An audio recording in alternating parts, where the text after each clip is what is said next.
Hello, gorgeous. Welcome to the Purpose Show podcast. If you have not caught part one of this 2 episode situation, definitely go and do that.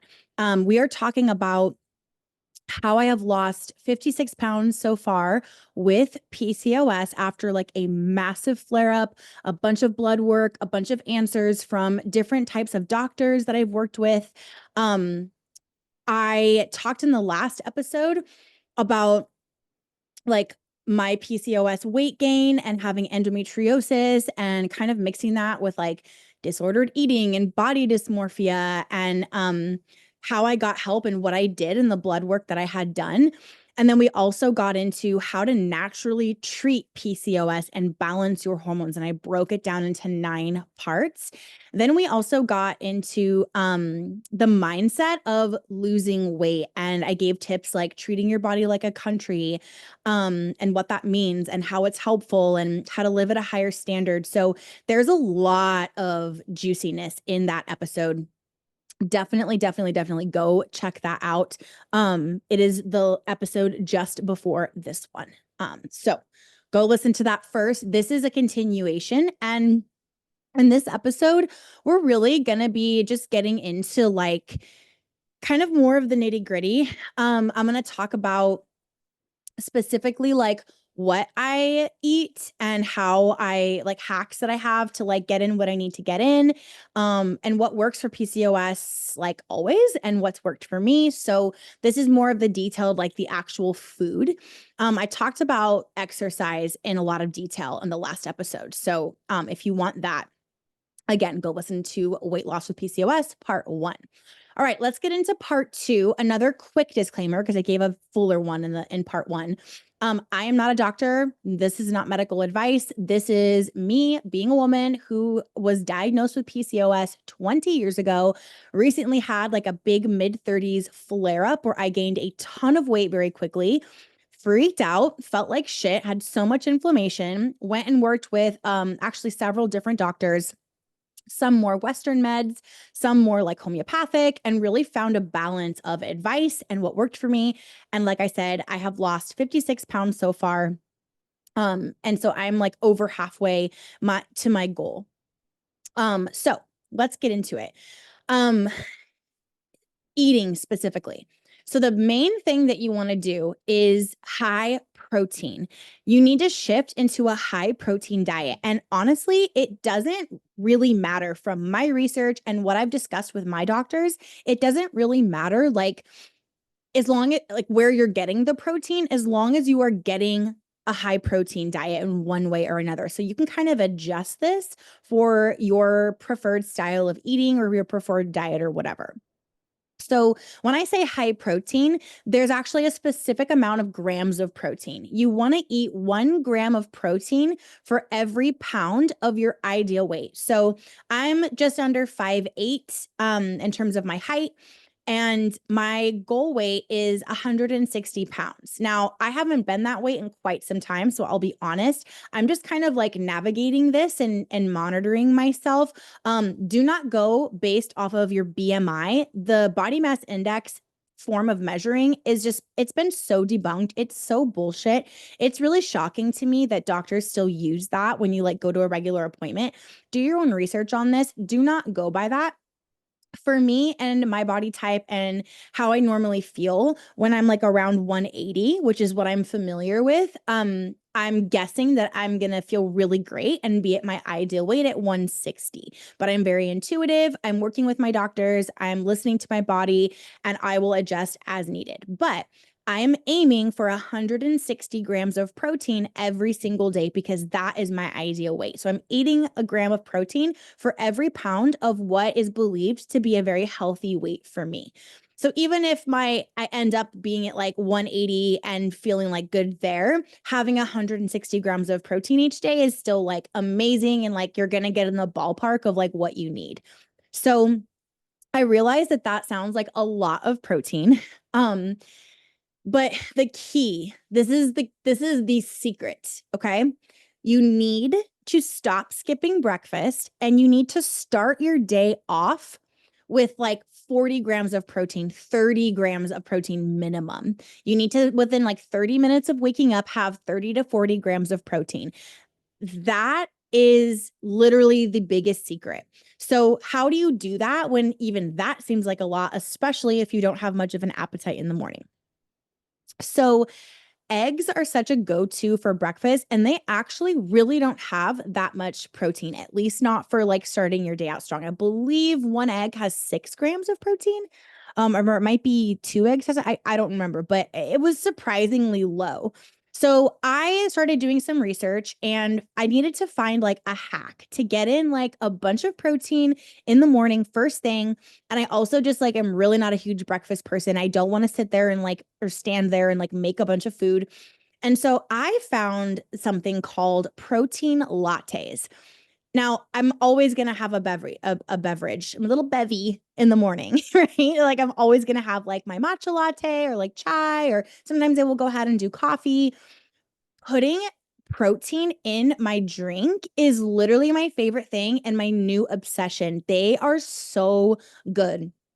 I actually have a PDF that I had designed for you guys with my favorite like protein latte recipes. This is after like I've been having protein lattes for breakfast for like a year and a half now, maybe a little bit less than that. And these are the ones that are like so yummy, so good. And like really high quality, good protein in there. So you're gonna get in between 30 and 40 grams just by having like your morning beverage. So you can go to aliecasaza.com/TPS for the purpose show links, aliecasaza.com/TPS links. And you can get as a full page of links and resources, including the protein lattes download. Okay. So there's that. That's the easiest way to do it. Now, some other hacks, if you are more of like a morning food person, sneak in like feta cheese and egg whites to like everything. So something that I'll do especially like if I'm about to get my period or on my period, I tend to get really hungry. And I'm just like kind of cranky and like I want a meal. I don't want a fucking latte. I don't want a smoothie. I want to eat food. So I kind of shift into like really being a food person, really being a breakfast person during that time of my cycle. So what I do is I get these things called better bagels. They're so good. They come in like the refrigerated section at like a health food store. So if you have like a Sprouts or Whole Foods near you, I don't believe Trader Joe's had them the last time I checked. But like any health food store or store that has healthy items is going to have them. They're very popular. They have like, I think it's like they have as much protein in them as like 6 eggs or something. And then like the same amount of carbs is like 2 slices of a banana or something like that. It's really crazy. And they're good. They taste really good. So I get a better bagel. I toast it. And then while that's toasting, I take a bowl and in the bowl, I mix in cottage cheese, egg whites, salt and pepper, and avocado or like guacamole. Like I'll get the packs of guacamole that are like really plain and they just have like sea salt added, like no preservatives or anything. And I mix it all up to make this like fluffy mix. And I actually really don't like cottage cheese, but I will eat it like this. You cannot like taste it or tell at all. I'll put that in there and then I'll put a little bit of like everything bagel seasoning on top, maybe some sriracha because the bagel is topped with that mix that I mixed together in the bowl. This is so much protein, good fat, little bit of carbs. Like it's such a balanced breakfast. It's so good. So that's my favorite breakfast for actually having food in the morning instead of getting my protein from a liquid. Now obviously, I'm just covering breakfast, but the reason I'm getting deep into that is because I know you can figure out how to get the rest of your protein in during the day.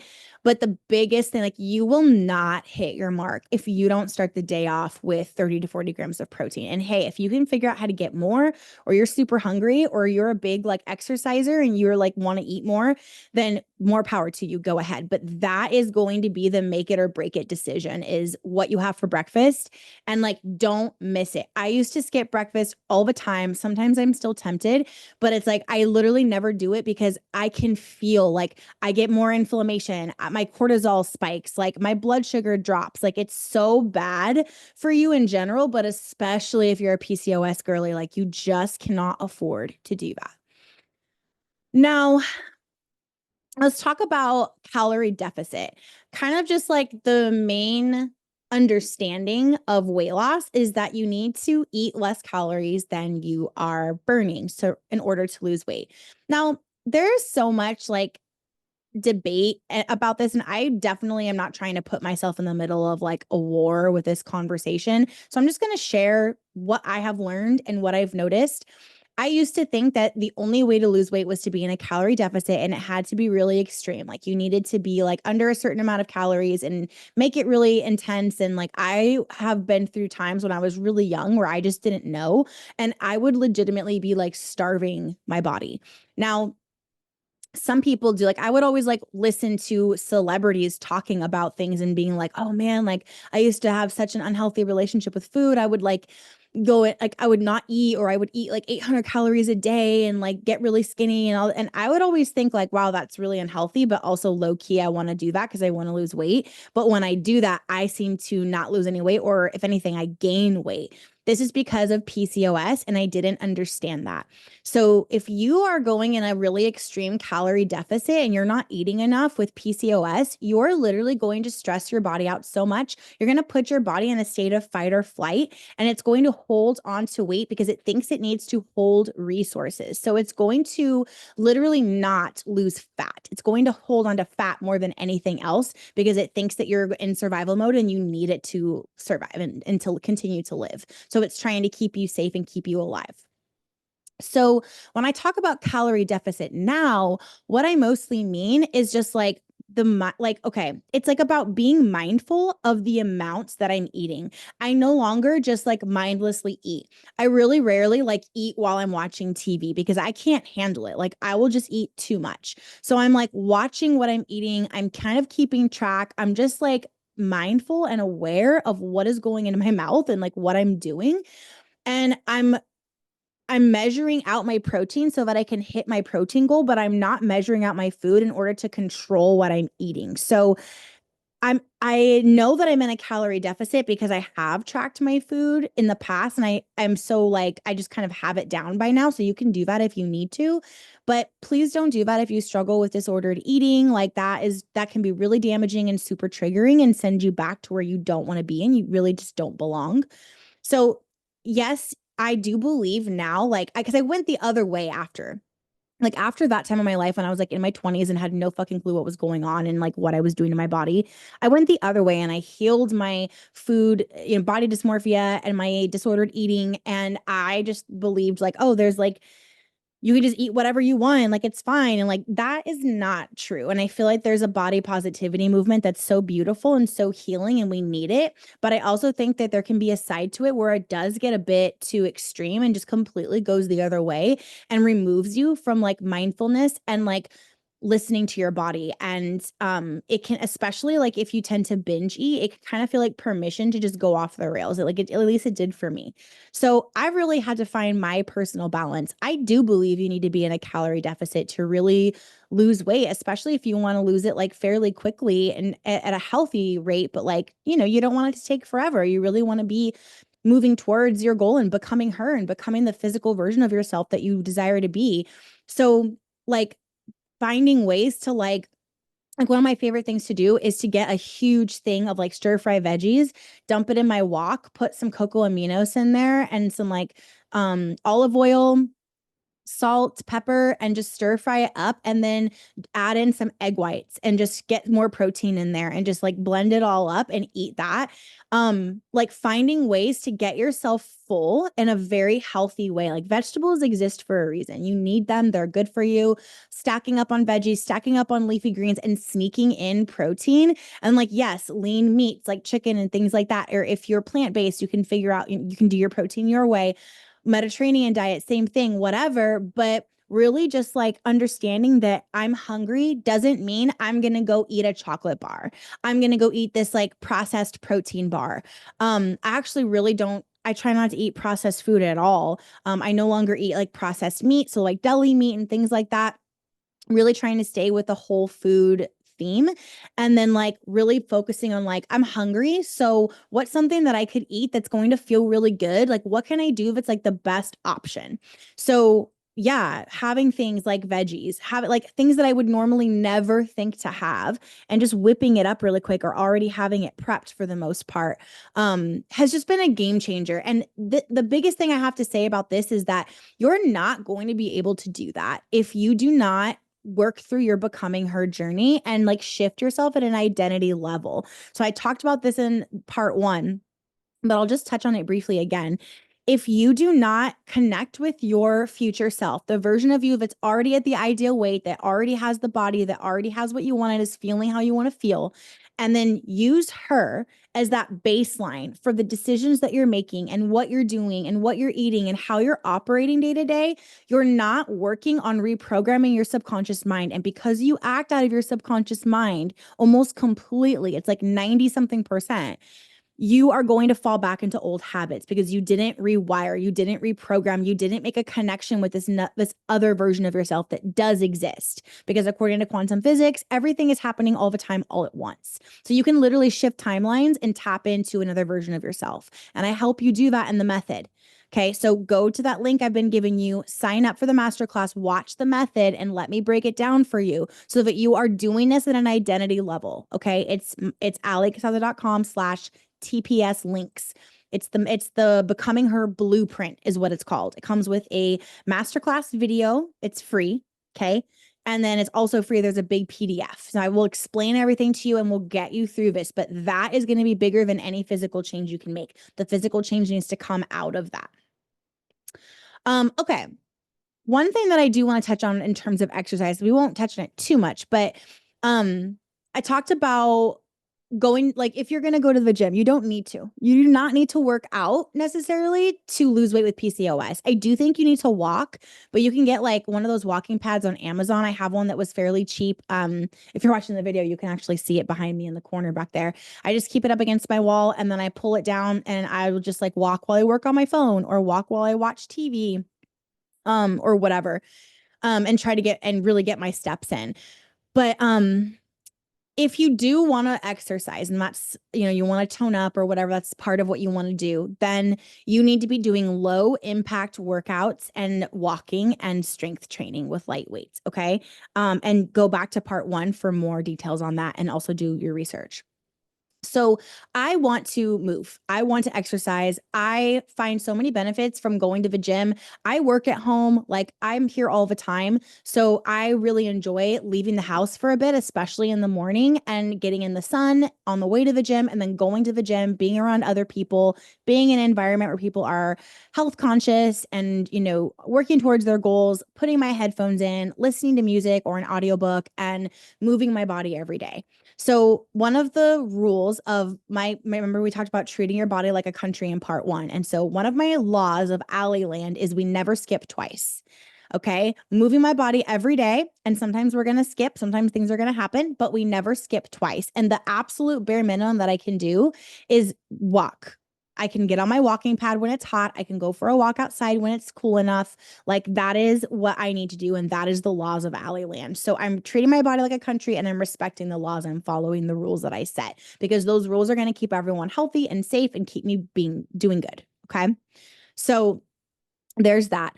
And then exercising in sync with your PCOS, not just not doing high impact workouts because they spike your cortisol and fuck up your PCOS so bad, but also exercising in sync with your cycle. So doing more high energy workouts during follicular and ovulation of your cycle, and then low energy workouts during menstruation and the luteal phase. And that's if you go during that time at all. I don't go to the gym when I'm in like heavy menstruation. Like I'm home. I often won't even get my steps in, but it's about 2 days. And so that's it. Like that's allowed. Like you're allowed to do that. You're allowed to miss if it's for that because you are listening to your body. But I might stretch. I'm never going to miss twice, right? So I might do some stretches in my bed and like move my body and like relieve my hips, relieve some stress, like do things that feel good, like literally just stretch in my bed in the morning. But I'm not going to push myself and go to the gym. I don't go during menstruation. And then during luteal phase, like you just feel like shit. You feel like puffy and swollen and gross. That is when it's very low effort. Like I'm just doing some stretches on the mat at the gym. I'm just on the treadmill. Maybe I just go on the treadmill for 20 minutes and go home. But at least I got out of the house. I went and did my thing and I'm keeping that habit in sync. Okay, let's switch. I feel like I'm like kind of going over the all over the place, but another thing that you're going to want to do when it comes to like what you're taking in through like your eating and drinking.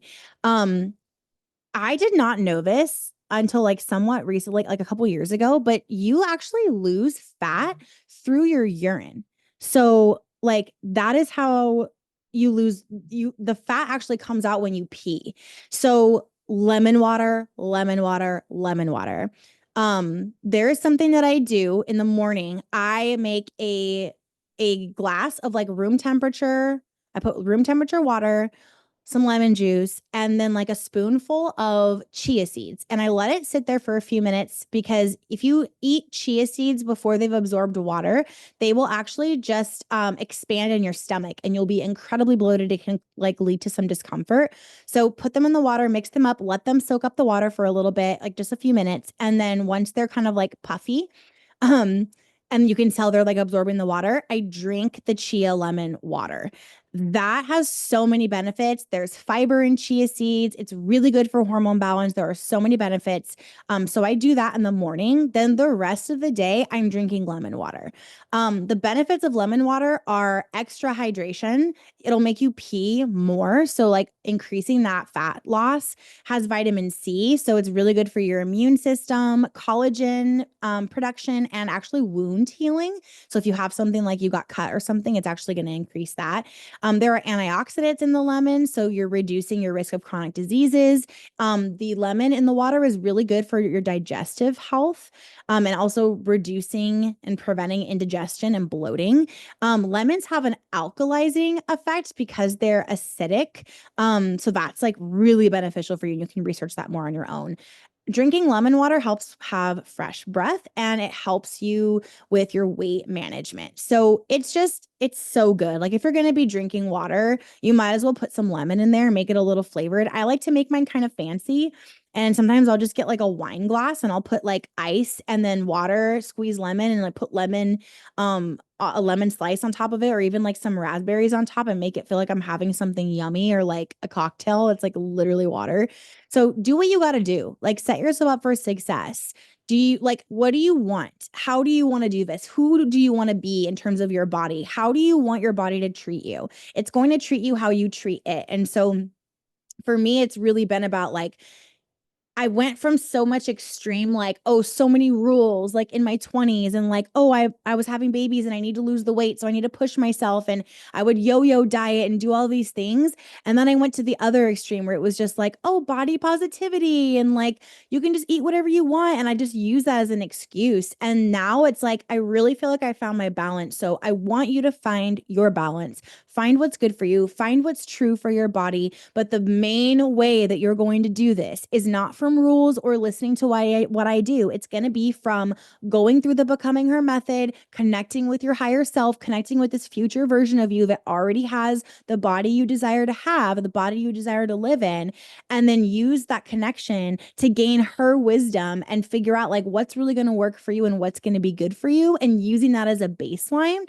to shift your environment internally, to shift your environment externally, to shift what you're taking in, to shift the way you treat your body, to shift the laws of, the country that is your body, and to really learn to actually break old habits that are not serving you and bring in habits that are serving you. All right, my loves, I am linking all the resources, all the things I mentioned, the protein lattes recipe, some favorite things on Amazon that have helped me with my weight loss journey, supplements, all the things, alicasasa.com/TPS links. Go get it. I love you. I will see you next time.